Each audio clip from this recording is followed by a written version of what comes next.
En la Guerra de las Galaxias nos percatamos que existen dos bandos, los Sith, los seguidores del lado oscuro de la fuerza, y los Jedi, los seguidores del lado luminoso de la fuerza. Ahora bien, en la Guerra de las Galaxias, cuando los Sith gobiernan, hay un imperio galáctico. En cambio, cuando los Jedi gobiernan, hay una república.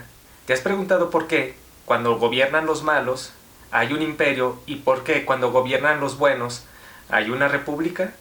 Bueno, pues al igual que en la Guerra de las Galaxias para Maquiavelo, todos los estados o han sido imperios o han sido repúblicas.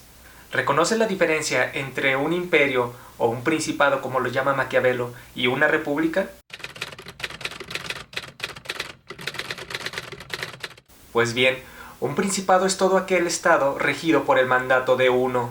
Llámese dictador, faraón, sultán, emperador, rey, monarca, zar, príncipe, etc. En los principados se hace lo que el príncipe diga. No por nada la frase adjudicada de Luis XIV de Francia que dicta «L'État c'est moi», es decir, el Estado soy yo. Por su parte, una república no se rige por el mandato de uno, sino por una serie de reglas o normativas plasmadas en una constitución política. Por tanto, una república es un Estado con leyes. En conclusión, en las repúblicas las leyes están por encima de todo, mientras en los principados es la orden, es el mandato del rey lo que decide. Tal vez por esto, en historias como en la Guerra de las Galaxias, se asocia el imperio como algo malo, porque cuando un Estado se rige por el mandato de uno, es proclive a que ese uno solo ordene en función de sus caprichos y su avaricia. Mientras en las repúblicas no existe jerarquías, pues todos somos iguales ante la ley. Ahora bien, ¿cuál es el sistema de gobierno que nos hace a todos, a todo el pueblo, soberanos, y por lo tanto no hay jerarquías ni privilegiados?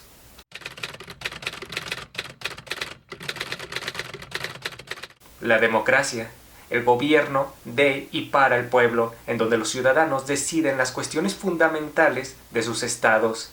Y aquí surge otra pregunta. ¿Estamos en una democracia? No, sigue habiendo privilegiados y jerarquías. De hecho, ¿qué estás haciendo cuando tú votas por alguien? Le estás dando el poder. Estás traspasando tu soberanía como pueblo a alguien para que te represente en cuestiones fundamentales de tu sociedad. No por nada se llaman representantes políticos. Gracias a este sistema representativo todavía existe desigualdad política y jerarquías. ¿Y no se supone que todos somos iguales ante la ley? La igualdad entonces solo podría ser viable en una democracia. El caso es que no la tenemos. Sigue habiendo esa dinámica de que gobiernen unos cuantos.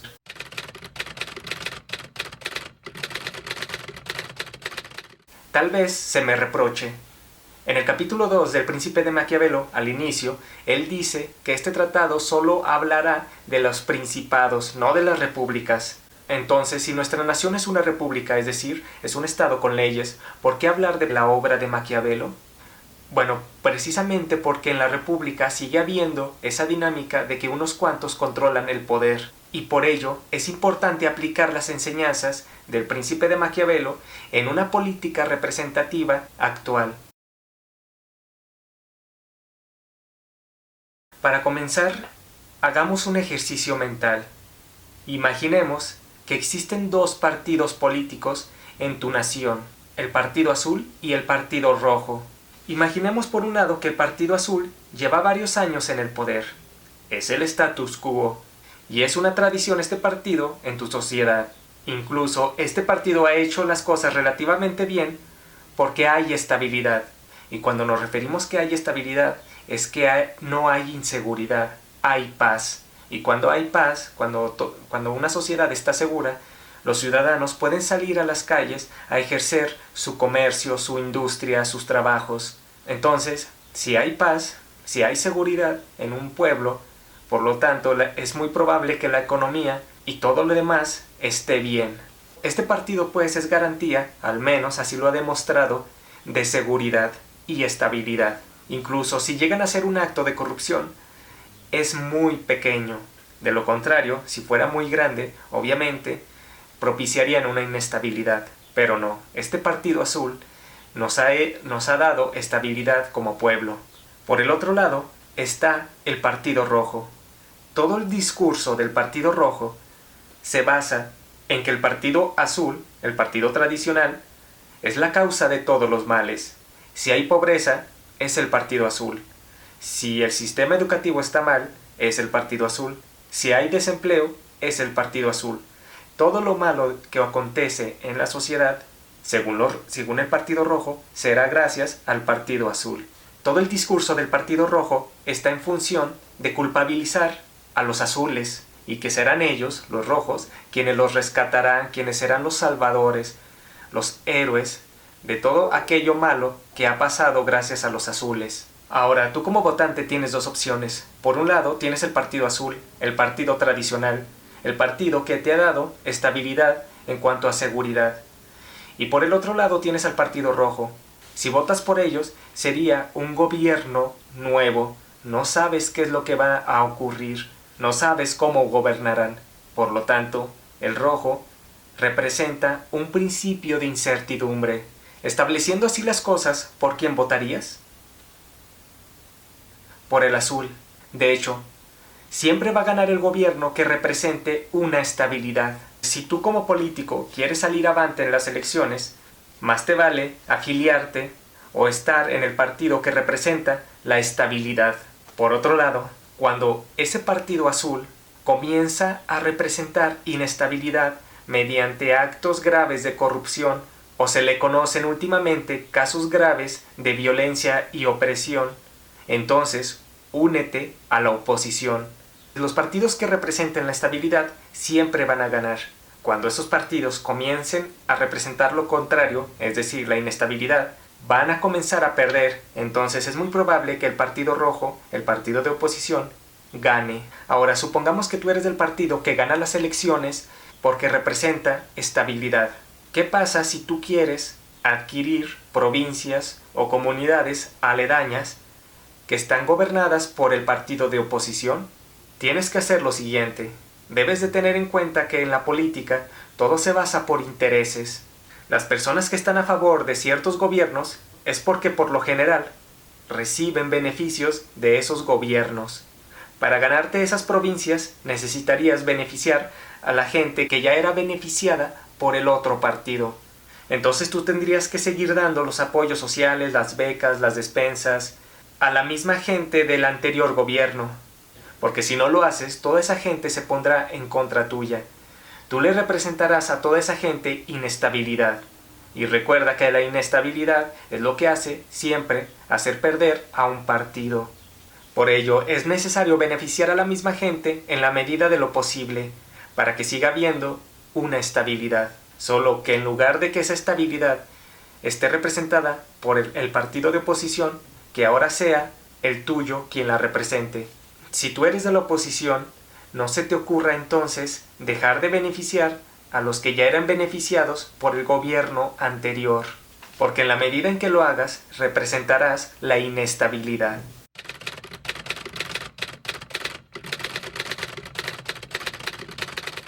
No gastes pues recursos o energía en intentar gobernar esa provincia. Mejor gasta ese dinero y esa energía en provincias gobernadas por partidos contrarios al tuyo que tengan inestabilidad, para que tú seas visto como el que traerá la estabilidad que tanto les hace falta.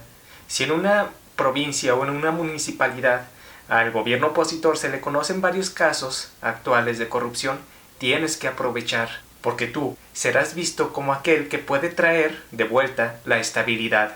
Para ello, tendrás que acercarte a la población afectada por el gobierno anterior. Tengamos los siguientes ejemplos. En el año 641 aproximadamente, cuando los musulmanes estaban expandiendo el Islam en Medio Oriente, llegaron a Egipto, específicamente a Menfis. Pensaron que iban a tener mucha oposición, como en Siria, porque Egipto era parte del imperio bizantino, un imperio cristiano. Pero cuando los musulmanes llegaron, fueron bien recibidos por los egipcios y se les sometieron de manera muy sencilla.